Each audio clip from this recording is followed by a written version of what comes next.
Hey guys, it's Marvin Ambrosius here for another episode of 5 Minutes with Marv, but with a difference. This is the Champions Edition, so it's not just 5 minutes. I've got a very, very special guest with me, IFBB pro Deke Walker from London, from the UK, but he's moved on now to Florida, where he is now a champion and is competing to go to that next level. So Deke, thanks so much for joining me today. I really appreciate you coming in. Just give us a little bit introduction about how you got into physique and into where you are now, because obviously a lot of people see what people do going into either bodybuilding, pro cards. Like, just give me an explanation of where you went from starting in fitness to then going to this next level.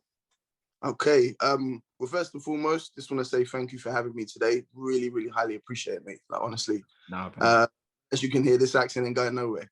So this ain't going nowhere, mate. No way. Do you know what? Sometimes it's funny because people say they can hear a twang now. That's from people back home, but I understand now. I've been around Americans for almost 4 years now. This is where I've been living in Florida. So I started off in the UK, born and raised in Edmonton, and then I was kind of chopping and changing between Edmonton, Tottenham, and Enfield. I was quite a chubby bunny, you know. I wasn't always, the muscular guy. And I used to see all these magazines of all the guys all the time. Like, how do they look like? Got these like crazy abs and, like a cartoon character, like a manga cartoon or something. And I was like, how do I look like that? And then as the years went by, I said, okay, let me drop some weight. So I don't know anything about building muscle or anything like that, fat loss, no. So I'm like, let me just play basketball. I love basketball, right? Yeah. So I dropped a ton of weight, right? And then after, I was like, well, I'm still like flabby. Like, why am I not building any muscle? Well, you're not doing anything to build muscle. So I went to a gym. And this was after years of playing basketball. I went to a gym and didn't know what the hell I was doing. And there was a guy there, and he actually he used to be my coach. His name's JD Muscle, taught me an amount.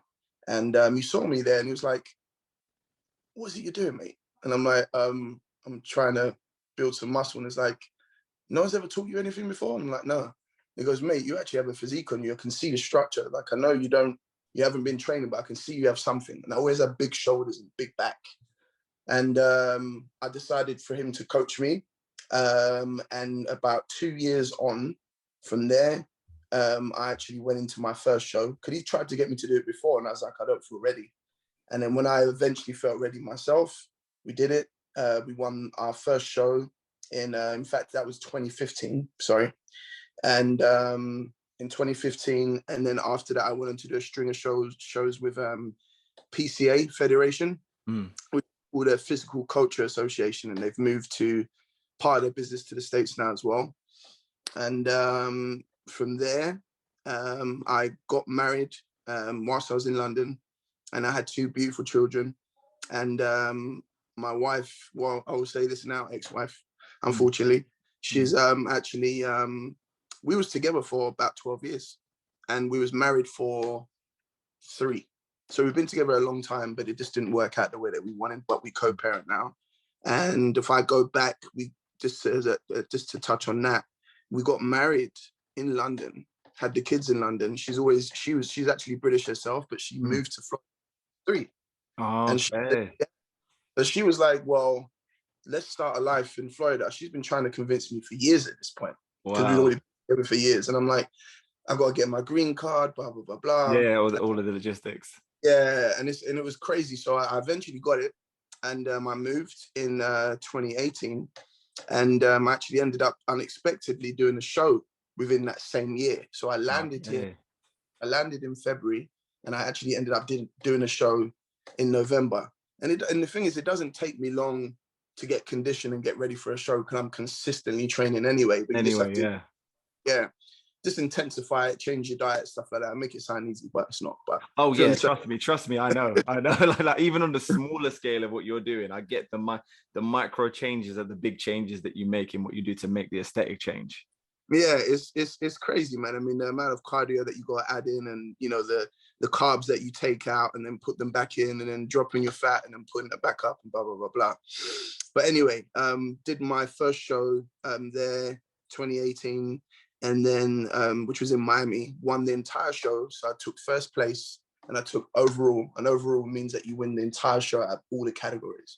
Wow. So it was an amazing accomplishment to do that. And the guy that I did that with, I actually met him in my job. So I worked for LA Fitness, and at the time I was like at the bottom of the scale, and I was set for training. And he just saw me there one day and was like, "Do you compete?" And I said, "Yeah." And funny enough, before I had landed, it wasn't that long that I did a show, so I was still in good shape. Yeah. So it's like, you can compete. Let's have a training session together. We started training together. We became boys, brothers. And then he was like, "You know what? Let me coach you. Let's get ready for a show. You want to do it?" And I'm like, "Okay." Nice. And we did it, and then that was the result. And then the rest is history. And now we've started to make a name for ourselves here through the rankings of the NPC. Yeah. I did a number of shows here to get to where I am now. So it's definitely been a grind, been a hustle. Yeah. I even did the Amateur Olympia, which was in Orlando. Yeah. And that was last year. And the way that they place you is if you're put in the middle, they're comparing you to everyone else, right?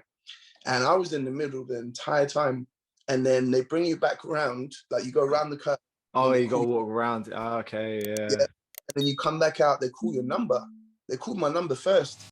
But I was 5th place. It was really confusing, man. That's like when you go to an A&R meeting in music and they've got music they listen to all day. They listen to yours first, but by the time the end of the day comes, they're probably not going to remember. It's crazy, man. Same feeling. Do you know what? It's mad because it was done within a space of like, minutes. So it wasn't that they're gonna forget. I kind of felt that was a political one, and with shows, I don't expect to win the whole thing, but I should have placed a lot higher than what I got. Yeah. And I took that to heart. I lost sleep over that. Can you imagine? I mean, the kind of person I am is that I really do put my entire entity and soul into this. Yes. So to felt like that, knowing what you put in, I was just like, if I was like always on the outside, then I know who I'm being compared to. It makes more sense. But if you're in the middle, that just kind of it just threw everything in the works. And I was like, okay, what are we gonna do from here? My coach really didn't like it. He took it a lot worse than I did because he just knew that. Yeah, when you know that the work you've put in and you're looking at you're looking at everybody else who's up there and you're like, there's no way you shouldn't win this. And that's not from a friendship, that's like a business mind and a work, what you've put in and what you look like. So I'll stand there and I'll look at Physique sometimes and people there, and I can pretty much tell what the judges and what they're looking for. But at the same time, I always look at the aesthetic where I'm like, how the hell did he get his traps that big? Like I'll look at something, I'll fixate on something and go, why is his waist at 24? Like, how is this possible? His waist, like his lats are like a 50 and his waist is like 20. I'm like, I just don't get it. So I look at stuff, but I know there's way more to it than that. And I know when you're working out and I see your workouts, I know you're like, all right, I've got to do shoulders. And I see when you're going like mad heavy to get size, and you're not going full extension. Whereas when I'm teaching someone, as you know, where you're a PT and you've done it, most people were like, yeah, come all the way up to ear. With you, it's like, no, that's not going to happen with a bodybuilder. They're not going to get the weight up here. It's just going to there, because that no one is doing a lateral raise with 50s. It's just not going to happen. But I love when I see your intensity and the fact that, like you said, you mentioned it in the word I always use with everybody, consistency.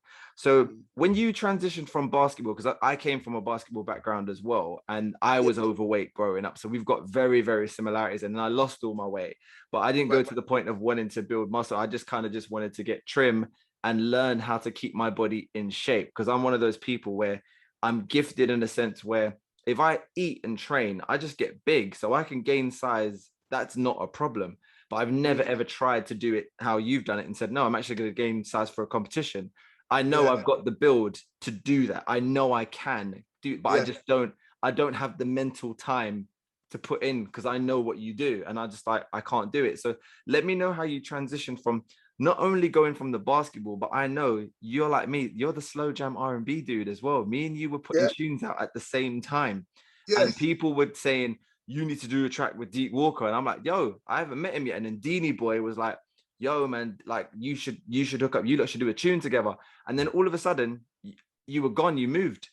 And that's, and now that you've just said it, the years that you were talking about when you went into fitness, like to LA Fitness, it all makes sense now. You found a new passion. Yeah. And that's exactly what I did. Music's not loyal, as we both know. It's not a loyal game. It's like you can put 1,000% in and get 1% back. At some point, you're just kind of like, nah. Yeah, I'm like, I can't do it anymore. And, you know, I had, you know, some of my experiences that I had, you know, and, you know, things being promised and management and blah, blah, blah, blah. I was just like, you know what? I'm good for this, man. I'm not saying never, because like as you said, R&B soul guy, it's in your soul. You love to sing. Exactly. You love the way it feels. It's a form of expression. If someone was to play the keys now or an acoustic guitar, I wouldn't be able to help but sing or hum something. Exactly. You know what I mean? So it was a big transition, man. And you just putting all those memories back in my mind. Could actually remember that. I think I remember seeing a track that you put out, and I was talking with Jermaine Riley at the time. Yeah, that's my guy. Like, yeah. That's my guy, yeah. I wrote a track for Fundamental for the album that never came out with them. Because Tom Burberry was their producer with Deanie Boy, who did Jump. So I was like picking them up from Madness. I was picking them up from Victoria Station, bringing them to the studio with me, and we were writing. So, and that was all around that time. And that's why I say to people, you just don't know where people's journeys are going to go. Like Varen's in LA now. Varen's on the new Drake track. That's what I'm saying. Yeah, it's like, and you look at, and I'm just like so happy for people because we've all hit these paths, but ultimately you're where you're supposed to be. And fitness hit me at the right time, pretty much the same time it hit you, where you're like, you know what, I'm like you. You got upset when you lost that competition because you know what you put in, and we're the type of people. What I'm putting in, I've got to get out. I have to get out. And if it doesn't come out, it does hurt because you know you gave it all. But if you know you didn't give the 100%, you're not mad about it at all.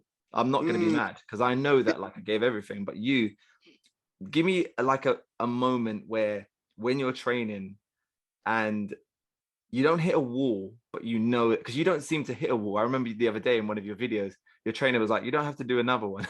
And you stayed in.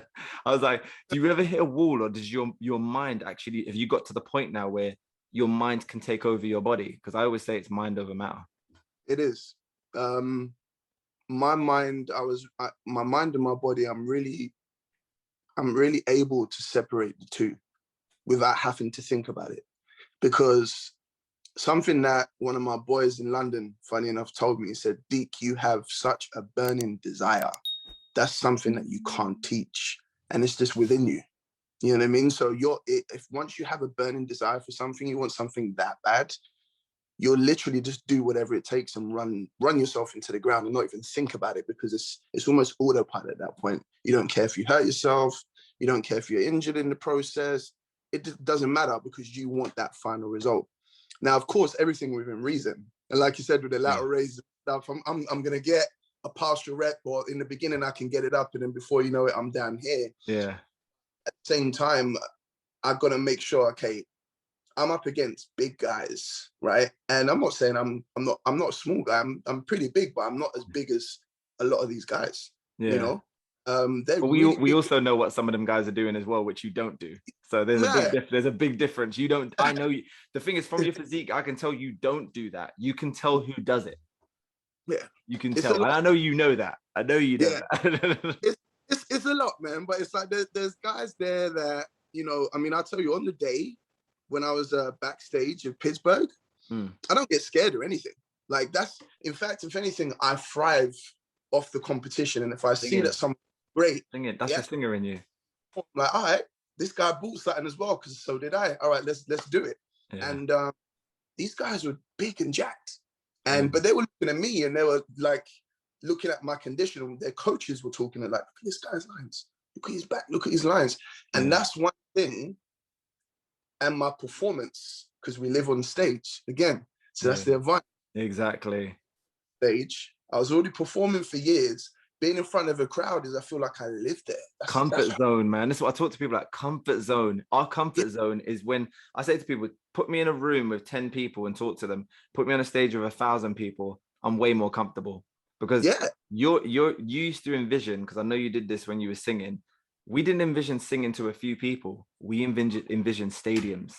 Yes. So because we always performed in our minds to a stadium, the moment we see a crowd, what happens? we're just ready. It's like, Yeah. I've been, regardless if it's singing or not, you were actually on the same stage. And I think that transferable skill is why you've been successful in that part as well. Because when you do go on the stage, you're not nervous, you're ready for it. And I think the confidence is just there and everybody can see it. Do you feel like that part of you in the past has now helped you to what I don't call failures, because you didn't fail in music, it was a transition. I always say that there's a difference between transition and failing. Failing is when you literally get there and for some reason you flop it.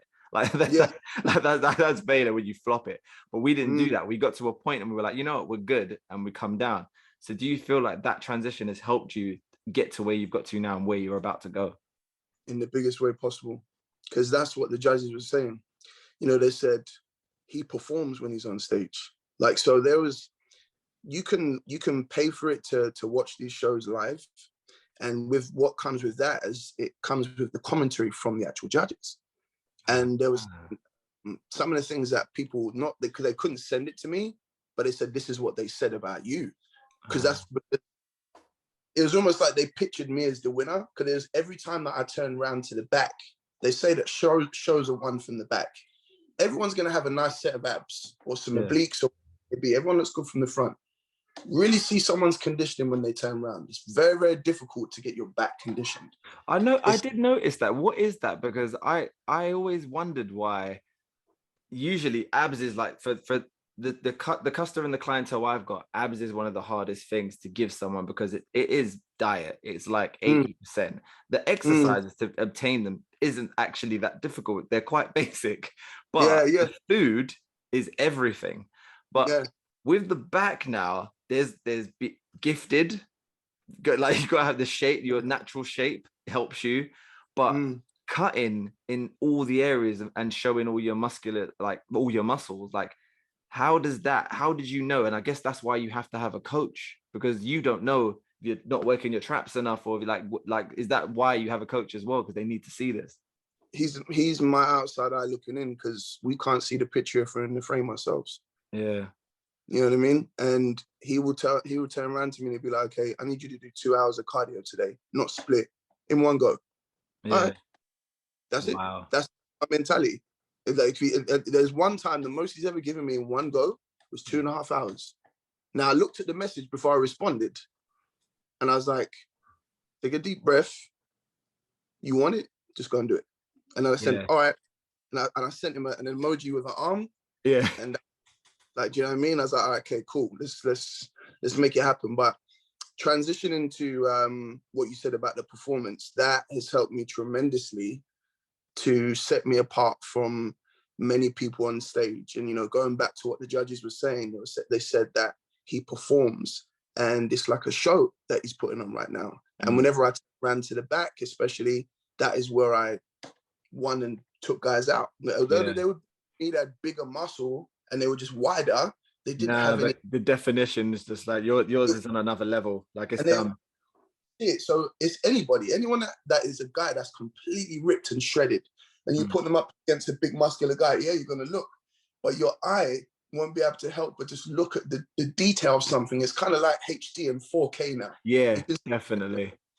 You know what I mean? So I'm like, your natural eye will go to that. But I'm very thankful, because my mum, who God rest her soul, she passed 10 years ago. She was a performer and a dancer.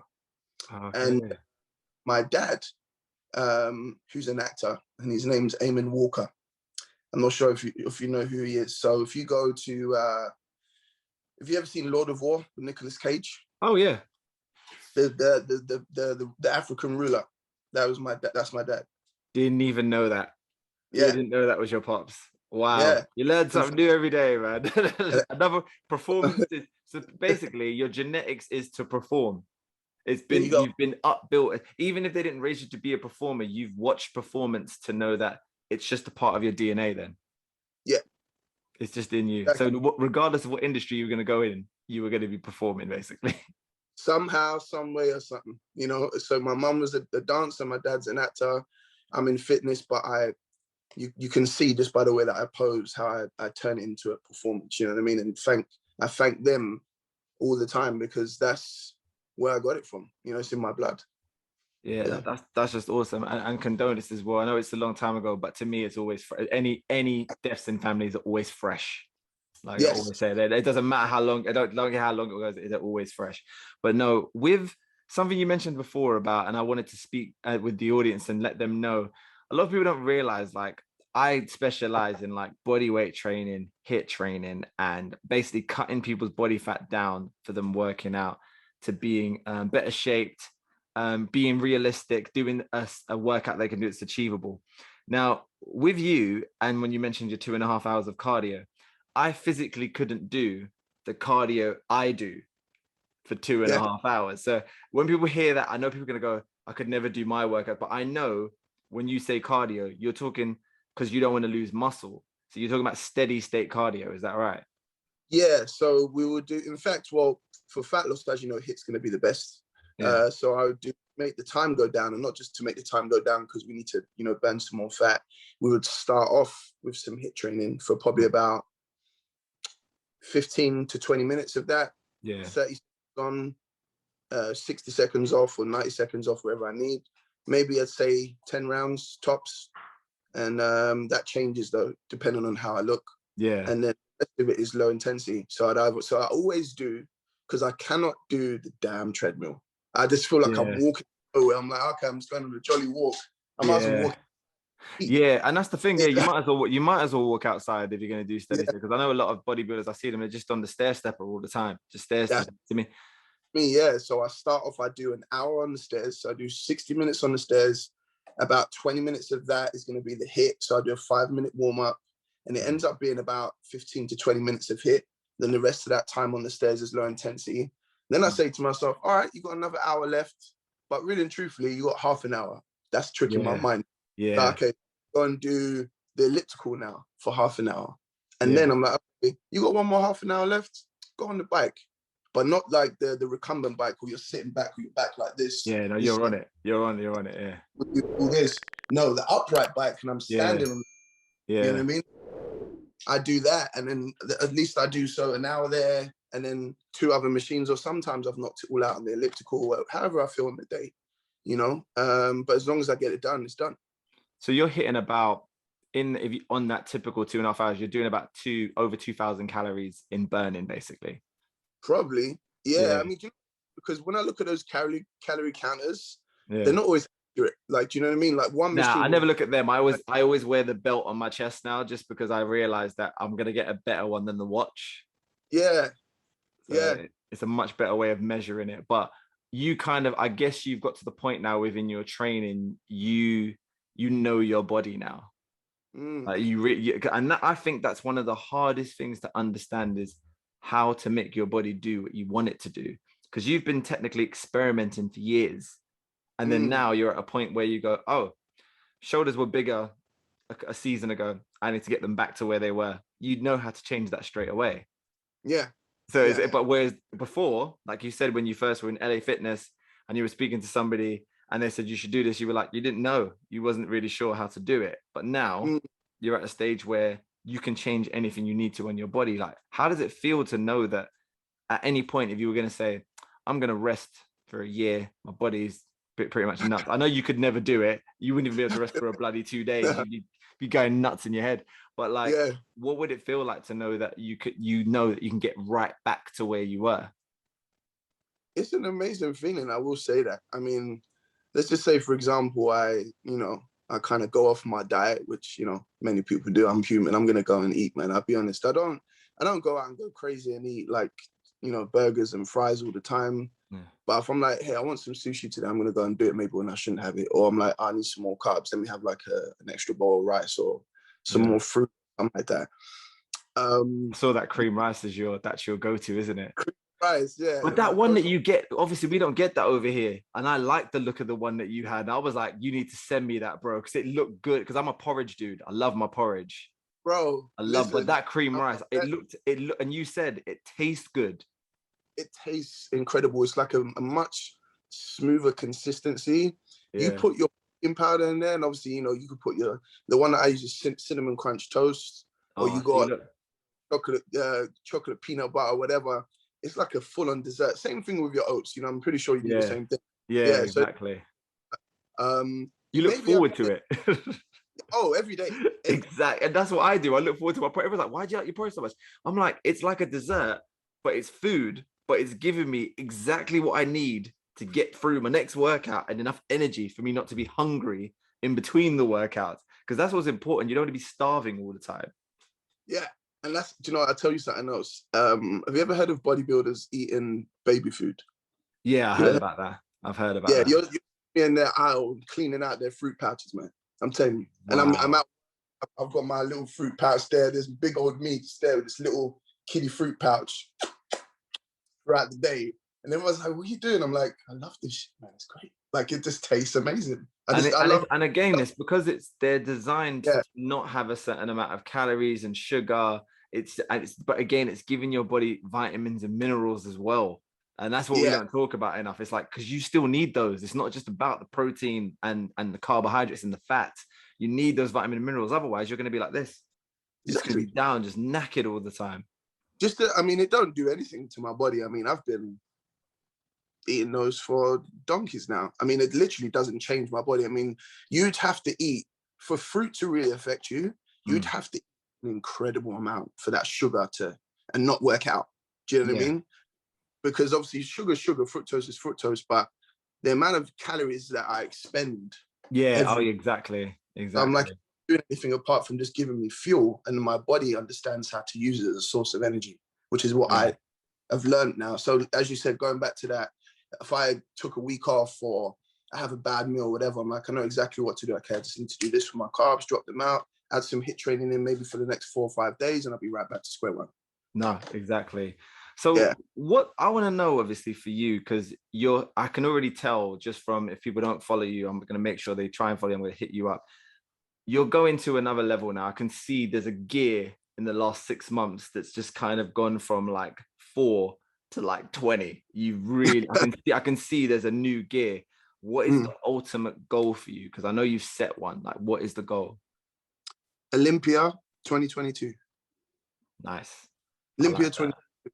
And the reason why I say that, I mean, my coach, I love him so much, man. He believes in me like more. You know what I mean? And that's what you want. And the thing is, I have so much self-belief in myself. But to have your coach have that energy that surpasses yours, like he that much, is like, you're winning everything you do from now on. The judges love you. You're going to win. You're going to be on the Olympia stage and you're going to win one day. You're going to do these pro shows and you're coming in with a completely different look that no one's seen in years. You look like something out of the 90s. You have, even though that you're going up against bigger guys and you're going to get bigger. So don't worry about that. Like, I'm going to make sure you get bigger. But with your lines, your performance, your posing, they ain't seen it. It's something new. You're coming in fresh. He's like my, your coach has got to be your biggest supporter. You know what I mean? And I will say this now, I'm actually doing my first pro show in 4.5 weeks. Which is gonna be, is there any way I can stream that online? Because I want to support, man. I want to support. You the link. That's gonna be it's called the Hurricane Pro.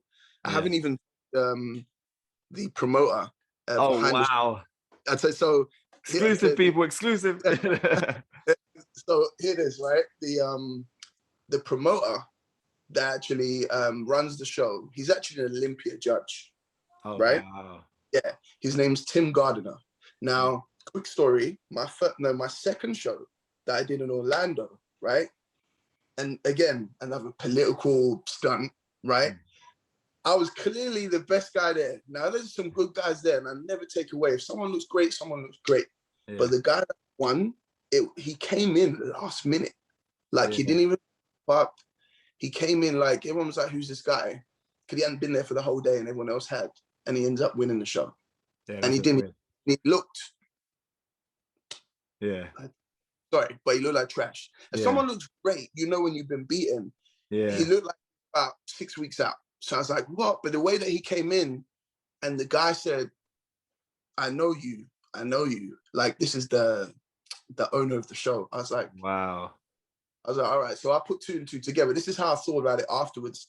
So then I went backstage and obviously I'm disappointed. I'm like, okay, there's nothing you can do about it. on to the next, right? And but my coach at this point, he's fuming. Yeah, so he's vexed. Yeah, he's vexed. He was like, he couldn't even talk to me, and he was punching everything up to calm him down. And then we went backstage, and the guy Tim Gardner comes up to me and he's like, "Is your name Deke?" And I'm like, "Yeah." And he goes, "I'm Tim Gardner," and I didn't know what he looked, but I knew his name. I knew he was an Olympian. The moment he said that, I just stood up and shook his hand. Right? Exactly. So like, and he's like, "Oh, I've not seen anyone with your condition in years like that. And the way that you perform and you pose, I want you to do that at my show. Can you come in 2 weeks?" And I said, "Of course I can." And he said, "If you come to my show in 2 weeks with this package that you bought today, you will not leave unsatisfied. You will leave very, very satisfied." I went to that show, right? Granted, there was some great guys there. This is the Tampa Pro. This is like, you getting guys that are coming out anywhere from all over to come and perform at this show. So there's great guys there, and I ended up winning. So it's amazing, right? But it's because I bought a great package. He wouldn't have handed it to me if I didn't come late. So I looked better for that show than the first one, because you're a certain way, after a period of time. And so now that was my first like real proper show, I'd say. Like big show in the States, other than the other 3 I've done here. And going to this now is my first pro show. It's called the Hurricane Pro. I haven't told him, but I know he's going to be very pleased. And the thing is, I respect doubts, but he's the person that has always been very supportive of me. It's almost like he discovered me. So he always reposts stuff. I went to an event last time. He actually got me to meet the head judge of the Olympia, like all that. So the good thing, it's all about FaceTime, man. It's all about FaceTime. When you bring your A game in, he'll notice immediately. The next time you do a competition, it's like, wait a second, I thought you looked unbelievable then. You look better now. So it's just going up and up. And I can tell that's where you're at. When you say you're going to get bigger, I'm just like, dude, are you really going to get bigger? You're being serious? Like, how much bigger are you going to get? Like, seriously, like, what size, in terms of bigger, like, give me a brief explanation, because you used to be around, me and you, when you lost all your weight, me and you were around the same size. So when you say bigger, I'm like, you're like probably double, triple the size of my arm. So I'm just like, how much bigger are you going to get? Nothing crazy, but enough to, be a match for these guys on stage. Because you don't, even if you have great conditioning, you don't want to be, withered out by, people that have conditioning, which these Olympia guys do, and they have size. You know what I mean? So you got to have a better balance. So I'm not saying I'm going to go crazy, because I still want to be able to, wear clothes, which I can. And I can put on clothes sometimes and you won't even be able to tell, because I wear like baggier stuff. So if I can still do that, or put on a suit or a shirt or something like that, great. I'm not trying to go. Yeah, because that's what I'm saying. There's a level where you can't wear clothes anymore. Like, you're not human. And I was thinking, are you going to go to the non-human stage? No. It's not as bad. Like, if you met me in person, you definitely say, yeah, you carry size. But I think it's my proportions of my body. Yeah, you're in. Yeah, you are in. It allows me to carry it well, so I'm not out of proportion. There was one time I was training legs too much, and it's not even in my category, but I just, enjoy training legs, because I've always thrived on having a very proportioned physique.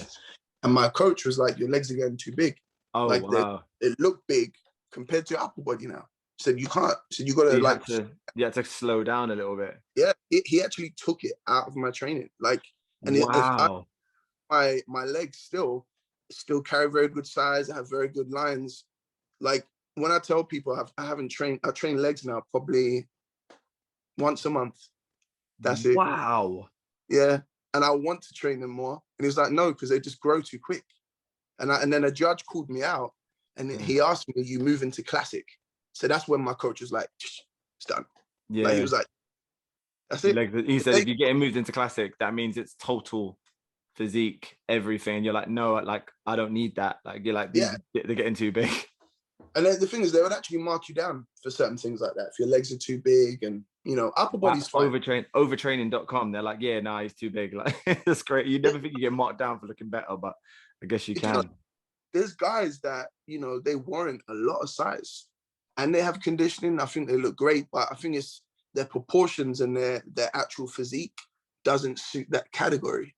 they would Yeah. do better, something like classic, but they still keep trying to fight for it. And there was a guy that recently changed from men's physique to classic physique. And everyone was telling him that you got to do it, but he didn't want to, right? Yeah. Until right person said it to him. And it was did like, and he won his last 2 pro shows. There you go. Exactly. It wasn't anywhere with men's physique. Even though he has like, look at me like, yo, this is like one diesel looking guy. Yeah. But he's like, get the hell out of here with his size though, man. You look like a damn bodybuilder. Like you're up top, you're big. Yeah. Like men's physique is, you're meant to be big, but not to a point where it's like, it's meant to be like rounded chest, really nice chiseled abs, oblique, back. It's changed over the years and evolved a lot, I will say that. So it's not beach guy anymore, because usually they based it on someone that's like going to the beach with a little bit more muscle. Now it's like, oh, you kind of like a mini bodybuilder, but carry it just right. And these guys, I will say it, they carry it like just right. So all the top guys that at the Olympia right now, which is in a couple of weeks, you know, you got Brandon Hendrickson. I don't know him personally, but I've met him quite a few times and we stay in touch on Instagram. He's always very supportive of myself. You know, you saw that I did the whole dark sport thing as well. So I made the top 18 out of thousands of people, which is amazing. It's massive. I unfortunately, I'm not gonna lie, I was pretty bummed out that I didn't get the top 9, because I just wanted to be in front of them, man. That was it. Like, allow me to be in front of you, and I want to be the underdog, because the guys that I was up against are Olympians. Yeah. Not all of them. The top 18, it had probably about 4 Olympians in there, I think, or maybe 3, and the rest were already all pros. So I just got my pro card. You know what I mean? So I'm kind of like the super underdog, but I wanted to be that guy, because they only nailed it down to 3 people. Wow. And so I'm like, if I had that shot, I reckon I would have had a very good chance. But, you know, my time will come. They've been watching me for a minute. There's a reason why I'm on their radar anyway. So I'll just get my moment when the time is right. I think I just need to prove myself a little bit more. That's all. Well, 2022, it's gonna be. That's what we just said. And also as well, I know you're gonna do tunes again. It's gonna happen a time. So we're gonna have a collab. We're gonna have to do a collab. We got to do a collab. Like, so we're gonna do a slow jab collab. People are gonna go mad. I said we're gonna put it out there now. I'm gonna do it. We're gonna do a collab.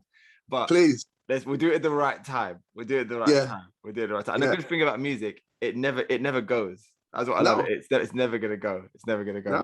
But what I wanted to say, thank you so much for coming on the show. I really, really appreciate it. But before you go, I've got a few little questions that we so they're quick fire questions. Yes. When you're working out, yes, what's the #1 song you'd like to work out to? I listen to a lot of Playboy Carti. I don't know if you know who he is. I do. You know who he is? Playboy Carti. There's another guy called I can't pronounce his name. Thux MBA Funny. He's like, I think my son listens to him.